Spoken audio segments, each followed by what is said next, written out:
Hello students, myself Manoj Sharma, and in this video we will discuss about the resistance. In the previous video we have discussed the Ohm's law. Ohm's law के अंदर हमने पढ़ा था that is I is directly proportional to V. Therefore V is directly proportional to I. And directly proportional के sign को हम हटाएंगे तो V is equal to R I. तो जहां पे R जो है हमारा that is the proportionality constant which is known as the resistance. तो इसी रेजिस्टेंस की वैल्यू हमने क्या निकाली थी V अपॉन में I। तो यहाँ पे R जो है दैट इज द रेजिस्टेंस, ये आपका क्या है रेजिस्टेंस है। ये इस बात हमने पिछली वीडियो के अंदर भी डिस्कस की थी। तो इसी को कंटिन्यू करते हैं कि व्हाट इज रेजिस्टेंस। रेजिस्टेंस क्या है?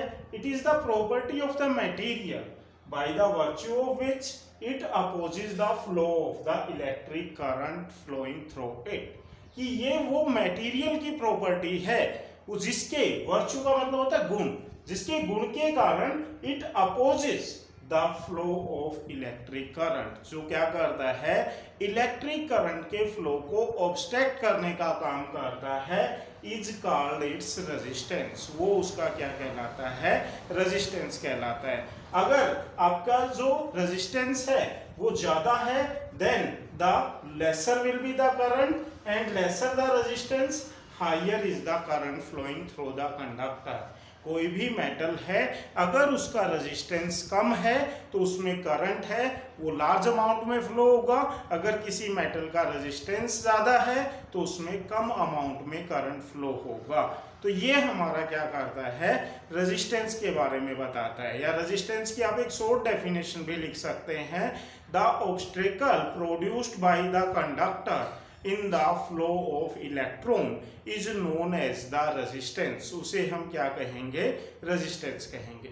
ये रेजिस्टेंस किस तरह से काम करता है, किस तरह से ये करंट को अपोज करने का काम करता है, ऑब्स्टेकल पैदा करता है, वो बात हम डिस्कस करते हैं। मान लो ये आपका कोई कंडक्टर है, उस कंडक्टर के अंदर जब इलेक्ट्रॉन्स आपके फ्लो करते हैं, ये आपका वो कंडक्टर है, दिस इज द कंडक्टर। और इसके अंदर जो आपके अगर हम इस कंडक्टर को किससे कनेक्ट करते हैं सेल से कनेक्ट करते हैं, यहाँ पे हम स्विच लगा देंगे कि जिसको हम कहते हैं, और इससे हमने इसको क्या कर दिया कनेक्ट कर दिया। हम जैसे ही स्विच को ऑन करेंगे तो आपके इलेक्ट्रॉन्स हैं वो फ्लो करेंगे from the negative terminal to the positive terminal. Electrons का फ्लो क्या होगा, ये आपके इलेक्ट्रॉन्स हैं, ये आपके फ्लो करेंगे इस डायरेक्शन के अंदर from the negative terminal to the positive terminal. और जब ये इलेक्ट्रॉन्स आपके फ्लो करते हैं तो they collide with the atoms of the conductor. किससे कोलाइड करते हैं? Collide with atoms of conductor. Conductor के मटेरियल के साथ जो एटम्स हैं उनके साथ ये कोलाइड करते हैं, और जिसके कारण जो ये एटम्स हैं ये इलेक्ट्रॉन्स के फ्लो को क्या कर देते हैं अपोज करने का काम करते हैं। Atoms opposes the flow of electrons, the atoms of conductor opposes the flow of electrons। ये इलेक्ट्रॉन्स के फ्लो को क्या करते हैं अपोज करने का काम करते हैं, और उनको क्या करते हैं टेंड टू ब्लॉक, और उनको फ्लो करने से ब्लॉक करने का रोकने का काम करते हैं, जिसके कारण the current flow in the lesser amount. तो जिसके कारण किसी भी कंडक्टर का जितना ज्यादा रेजिस्टेंस होगा उतना ही लेस करंट फ्लो करेगा। अगर किसी कंडक्टर का रेजिस्टेंस है वो लोअर है than the higher will be the current flowing. तो ये हमारा किसके बारे में था रेजिस्टेंस के बारे में था। क्यों प्रोड्यूस होता है ये? क्योंकि जब इलेक्ट्रॉन्स फ्लो करते हैं तो they collide with the atoms of the conductor. जो एटम है वो कंडक्टर के इलेक्ट्रॉन्स हैं, वो कंडक्टर के एटम्स के साथ कोलाइड करते हैं और ये एटम्स उनके पाथ को क्या करते हैं? ब्लॉक करने का काम करते हैं। It means they produce the obstacle in the path of the flowing electron, और जिसके कारण हमारी करंट की मैग्नीट्यूड है वो क्या हो जाती है? कम हो जाती है। इसके बाद जो आपका नेक्स्ट टॉपिक है that is the factors affecting the flow of the resistance. जो कौन कौन से फैक्टर्स हैं जिनके ऊपर आपका रेजिस्टेंस है वो डिपेंड करता है। रेजिस्टेंस के बारे में हमने पिछली वीडियो के अंदर हमने बताया था कि रेजिस्टेंस दो तरह के होते हैं, एक फिक्स रेजिस्टेंस और दूसरा वेरिएबल रेजिस्टेंस। फिक्स रेजिस्टेंस आपका ये होता है जिसका ये सिंबल होता है, इसकी वैल्यू फिक्स होती है। मान लो सपोज करो दिस इज 5 ओम, तो ये आपका फिक्स रेजिस्टेंस है। इसके अलावा एक दूसरा रेजिस्टेंस हमने बात की थी कि जिसके ऊपर हम क्या कर सकते हैं, उसकी वैल्यू को चेंज कर सकते हैं। मान लो आपका पॉइंटर यहाँ है तो यहाँ तक की वायर है वो उसके रेजिस्टेंस को ले रहा है। अगर हम इस पॉइंटर को पीछे की डायरेक्शन में फ्लो करवाएंगे, यहाँ ले आएंगे तो रेजिस्टेंस बढ़ेगा। This is known as the variable resistance. ये आपका कौन सा है? Fixed resistance.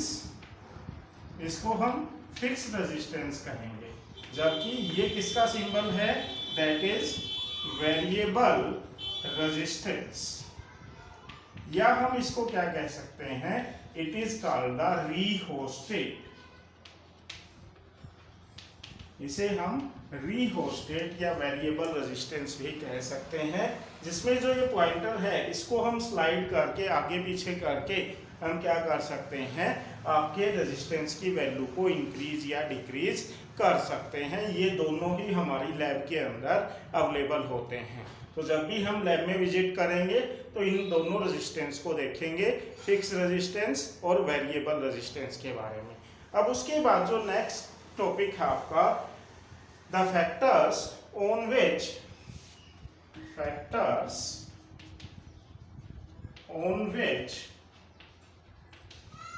Resistance depends. कौन कौन से फैक्टर्स हैं जिनके ऊपर ये रेजिस्टेंस है वो आपका डिपेंड करता है। सबसे पहला है आपका that is the material of the conductor. The material of conductor, कि कंडक्टर है वो किस मटेरियल का बना हुआ है। If the conductor is made up of iron it has the more resistance than that of the copper. कि सबसे लीस्ट रेजिस्टेंस वो किसका होता है? वो सिल्वर वायर का होता है। अगर हम अपने घरों के अंदर जो हम कॉपर और एल्यूमिनियम की वायर यूज करते हैं, इनकी जगह पे अगर हम सिल्वर वायर्स को यूज करेंगे तो हमारा जो रेजिस्टेंस है उसकी वैल्यू को हम काफी हद तक क्या कर सकते हैं? डिक्रीज कर सकते हैं। तो जैसे it depends upon the material of the conductor. Iron और कॉपर आपका है, अगर आपके दो हैं, जैसे कि एक आयरन है और दूसरा कॉपर है, तो दोनों के अंदर हम बात करें तो आयरन का रेजिस्टेंस है वो हाई होगा, हाई रेजिस्टेंस, जबकि कॉपर जो है उसका क्या होगा? लो रेजिस्टेंस होगा। पता लग गया? तो it depends upon the material of the conductor, जिसे हम क्या कह सकते हैं? Nature of the material of the conductor. इस पे डिपेंड करता है। सेकेंड है आपका that is the length of the conductor. Second कौन सा पॉइंट है? Length of conductor. ये लेंथ ऑफ कंडक्टर पे भी डिपेंड करता है कि R is directly proportional to L। इसका क्या मीनिंग होता है? कि जितनी ज्यादा लेंथ होगी उतना ही हमारा क्या होगा? रेजिस्टेंस भी ज्यादा होगा। तो कंडक्टर जितना ज्यादा लंबा होगा उतनी ही हमारा रेजिस्टेंस है वो भी ज्यादा होगा। तीसरा है, थर्ड पॉइंट है that is cross section area of conductor.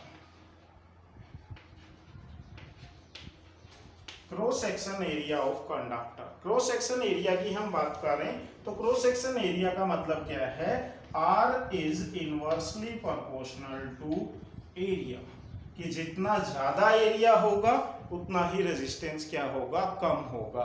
कहने का मतलब क्या है, आपने अपने घरों के अंदर देखा होगा जो इलेक्ट्रिक पोल से हमारे घर तक जो वायर आती है वो थिक वायर होती है, उसका क्रॉस सेक्शन एरिया ज्यादा होता है। इट मीन्स, इसका मतलब क्या है, it offer lesser the resistance and the large amount of the current flowing to our house. तो इसीलिए हम क्या करते हैं, इलेक्ट्रिक पोल से अपने घर तक क्या करते हैं, थिक वायर को यूज करते हैं, क्योंकि जो रेजिस्टेंस है वो इनवर्सली प्रोपोर्शनल होता है क्रॉस सेक्शन एरिया के। और जो फोर्थ पॉइंट है that is the temperature of the conductor. Temperature of conductor. तो ये जो 4 पॉइंट हैं जिनके ऊपर कंडक्टर का टेम्परेचर का मीनिंग क्या है, lower the temperature higher will be the current flowing, means lesser the resistance, और higher the temperature higher will be the resistance. जितना कम टेम्परेचर होगा कंडक्टर का उतना ही कम रेजिस्टेंस प्रोड्यूस करेगा, और जितना ज़्यादा कंडक्टर का टेम्परेचर होगा उतना ही वो ज़्यादा रेजिस्टेंस को प्रोड्यूस करेगा। तो ये 4 फैक्टर्स हैं जिनके ऊपर आपका क्या डिपेंड करता है, रेजिस्टेंस डिपेंड करता है। पहला है आपका the material of the conductor, दूसरा है आपका लेंथ ऑफ द कंडक्टर, तीसरा है आपका cross section area of the conductor, और चौथा है आपका temperature of the conductor. Paper के अंदर ये क्वेश्चन डायरेक्ट पूछा जाता है, on what factors does the resistance of a conductor depends. तो ये आप 4 पॉइंट्स इसमें देंगे। पहला है मटेरियल ऑफ द कंडक्टर, दूसरा है लेंथ ऑफ द कंडक्टर, तीसरा cross section area of conductor, और चौथा है टेम्परेचर ऑफ द कंडक्टर। यहाँ पे हमें 2 इक्वेशन मिली, एक फर्स्ट इक्वेशन आपकी ये है, सेकेंड इक्वेशन आपकी ये है। R is directly proportional to L, that is the length, and R is inversely proportional to area. अगर हम इन दोनों को ध्यान में रख करके कुछ करें तो हमारा क्या बन जाता है, इससे हमारा बनेगा R is directly proportional to L upon में क्रॉस सेक्शन एरिया। L क्या है आपकी, that is length of the conductor, और एरिया क्या है आपका, that is the cross section area of the conductor. तो ये हमारा है। अगर हम इसी पॉइंट को लेकर के चलें तो अगर हम इस डायरेक्टली प्रोपोर्शनल के साइन को हटाएं तो हमारा क्या बन गया, R is equal to rho L upon में A, that is length upon में एरिया। अगर हम इस रो की वैल्यू निकालें तो rho is equal to R A upon में L। ये आपका बन जाएगा कि आपका क्या है, रो, इसको हम क्या कहते हैं, ये जो प्रोपोर्शनलिटी कांस्टेंट लगा है मैंने, that is known as the rho. इसे हम क्या कहते हैं, रो कहते हैं। और इस रो की value, this rho is known as the specific resistance. इसे हम क्या कहेंगे, स्पेसिफिक रेजिस्टेंस।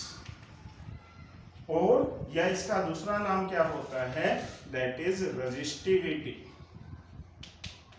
इसे हम क्या कहेंगे, रेजिस्टिविटी। तो ये क्या बन गया आपका, rho is equal to R into में A अपॉन में L, that is resistance into में क्रॉस सेक्शन एरिया अपॉन में लेंथ। अगर हम इन सबको एक मान लें तो ये हमारा क्या बनेगा कि रो की वैल्यू जो स्पेसिफिक रेजिस्टेंस है वो क्या होगा। अगर आपका एरिया है वो 1 मीटर है, मैं इनको इरेज कर देता हूं और सिर्फ स्पेसिफिक रेजिस्टेंस की बात करते हैं, तो हमारा क्या बन जाएगा, इफ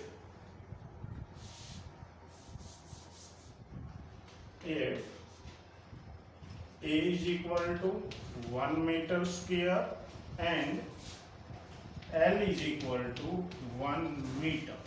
अगर ये आपका बनता है तो हमारा क्या आ जाएगा, rho is equal to R, that is specific resistance. तो इसकी क्या डेफिनेशन लिखेंगे आप, specific resistance of a material, specific resistance of a material is equal to the resistance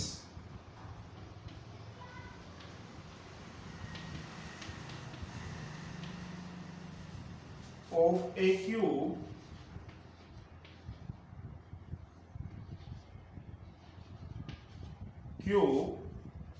of side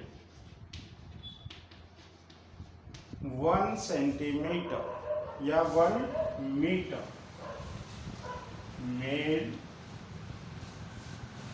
out of that material,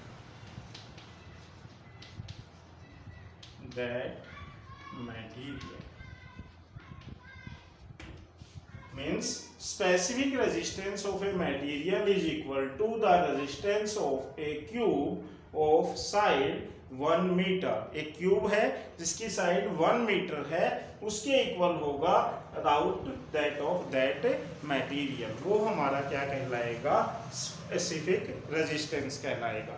ऐसा unit इसकी क्या होगी,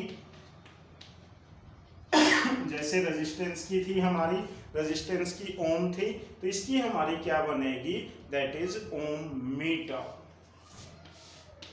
ओम meter, जिसको हम शॉर्ट फॉर्म में लिख सकते हैं, ये ओम और ये मीटर। ये आपकी क्या बन गई, that is the SI unit of specific resistance. जो मेटल्स होती हैं, आप अपनी बुक के अंदर एक टेबल देखेंगे, मेटल्स के अंदर स्पेसिफिक रेजिस्टेंस की वैल्यू क्या होती है, माइनस में होती है, नेगेटिव पावर्स होती है, नेगेटिव पावर्स।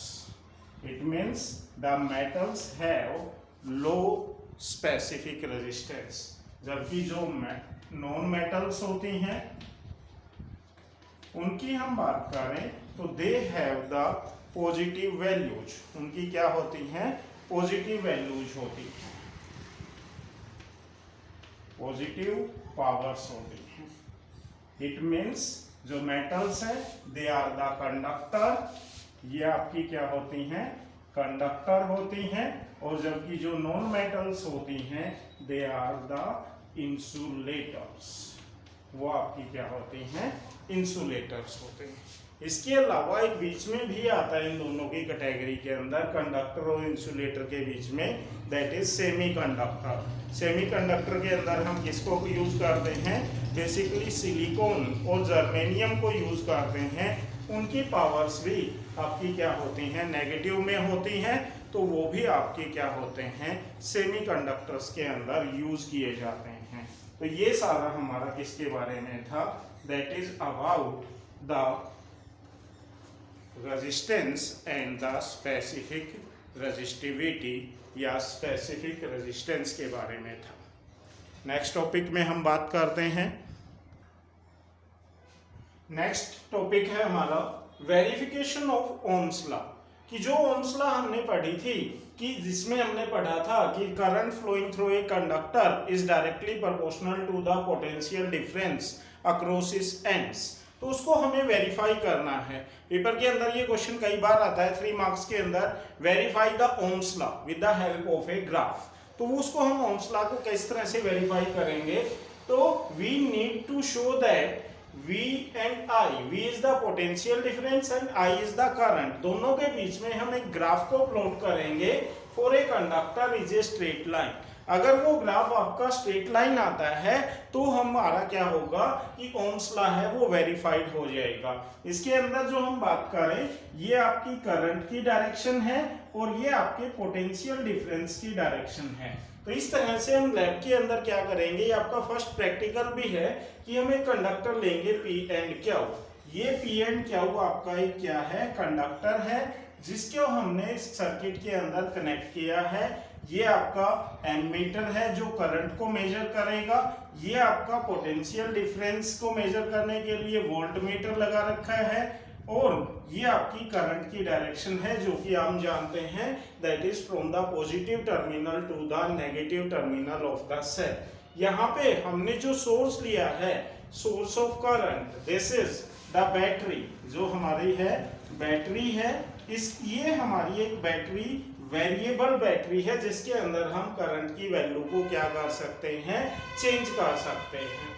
जैसे ही हमने करंट की वैल्यू को चेंज किया और स्विच को ऑन किया तो आप देखेंगे कि V के अंदर जो पोटेंशियल डिफरेंस है उसकी वैल्यू आएगी और एमीटर के अंदर आपकी I की वैल्यू, करंट की वैल्यू आएगी। हमने रीडिंग नोट की और हमने अपनी फर्स्ट रीडिंग के लिए ये V वर्सेस I के बीच में ये पॉइंट है वो ड्रॉ कर लिया। अब हम क्या करेंगे, यहाँ पे करंट की वैल्यू को चेंज करेंगे और जिसके साथ ही जैसे ही करंट की वैल्यू चेंज होगी हमारी पोटेंशियल डिफरेंस की वैल्यू भी क्या हो जाएगी, चेंज हो जाएगी। तो उस बेसिस पे हम इस तरह से 3 ऑब्जर्वेशन लेकर के दोनों के बीच में अगर ग्राफ प्लॉट करते हैं तो वो हमारा क्या आता है, एक स्ट्रेट लाइन ग्राफ आता है। It shows that the VI is directly proportional to V, which verifying the Ohm's law, जो Ohm's law को क्या करता है, वेरीफाई करने का काम करता है। Thank you, have a nice day.